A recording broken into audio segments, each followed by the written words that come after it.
Hello and welcome to my little bookish corner of the internet. My name's Harriet. Today I'm going to be talking through the physical books that I would like to read in April, specifically the ones that I want to take with me on holiday. If you haven't already seen my previous video, I am talking through the ebooks that I'm going to take with me and hopefully read when I'm abroad. So I'll leave that link down below so you can check that out first. But yeah, let's get into it. I'm actually not with my physical books at the moment, so I'm going to be putting them on the screen, but I do have physical copies of these. I wish I could show you them because some of them are actually quite thick and I'm not entirely sure how I'm going to take them in my hand luggage without breaking my back, but we will see. So the first book I really want to take with me is actually a hardback, which I know some of you are probably going to shout at me for, but it's quite a thin one and quite lightweight. But it's a non-fiction written by Ursula Le Guin and it's called Words on My Matter. Now this I'm actually going to be showing off in one of my book hauls because I got it when I was in Ely, and that is a video that I have filmed before this one and will be going up sometime in the future. But yeah, it's a non-fiction, it's a collection of Le Guin's kind of essays and her reviews and pieces on other people's writing, which I think is really interesting. Her relationship with other authors, what she thinks to certain novels and pieces of work. And I really trust Le Guin's opinion. I've not really been able to read many of her essays or anything yet, but I do really enjoy all of the fictional novels that I've read by her.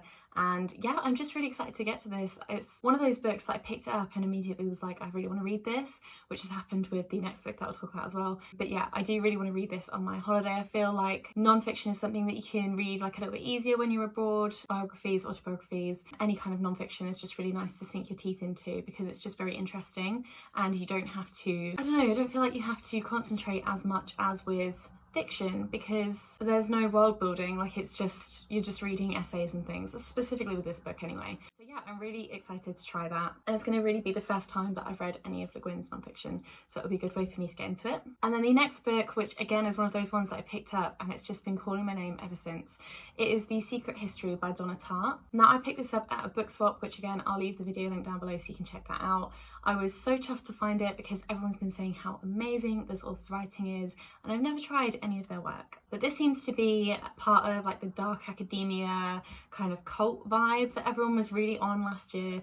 It seems to have died down a little bit now, or maybe I'm just not seeing it as much. But I really want to try this. I don't know what it is about looking at this book. I've got this kind of old yellowed page, really heavily used edition, and I just want to open it all the time, so I'm going to take it with me. It is quite a big book, but that's fine. So all I know about the story is that we're following this group of kind of eccentric misfits, and they are being tutored by this professor, and they're discovering a new way of thinking and living that doesn't really go with the regular norms and moralities of regular society, and they're kind of pushing the boundaries of that, and I think things might get really dark and really gruesome. This is all that I know. I don't want to ruin it for myself by reading the blurb too much or looking into it too much, but I am really excited to start this, and I think it's going to be nice and kind of gritty and dark for me to really sink my teeth into on those really long flights that I'm going to be going on, and it's just calling to me. I don't know what it is about it, I just desperately want to read it as soon as I can. And the next book that I'm going to talk about I have had on my physical TBR for absolutely ages, maybe a year, maybe longer than a year, I'm not sure, but that is Assassin's Apprentice by Robin Hobb. I am finally going to start the Farseer trilogy. I'm so excited. I was originally going to take all 3 books with me on the plane, but then I realised that is just ridiculous, and just in case for whatever reason I don't enjoy the first book, I don't want to then be stuck with 2 more books by that author that I'm not going to enjoy. But I do have a feeling I'm going to enjoy this. So it is a fantasy series, and we're following a young boy called Fitz, or young man, and he's a royal bastard with a magical ability that is kind of a calling to animals, which is great because he's very lonely, so he kind of seeks comfort from these animals, it seems. But this gift is kind of frowned upon, and he moves into a royal society, I believe, that really don't want him to use his powers, and it's just following his story. I have no idea what else is going to happen. I just feel like I'm really going to enjoy it, and loads of people have messaged me saying that I'm going to love it, so I need to start it, and I will be starting it on holiday.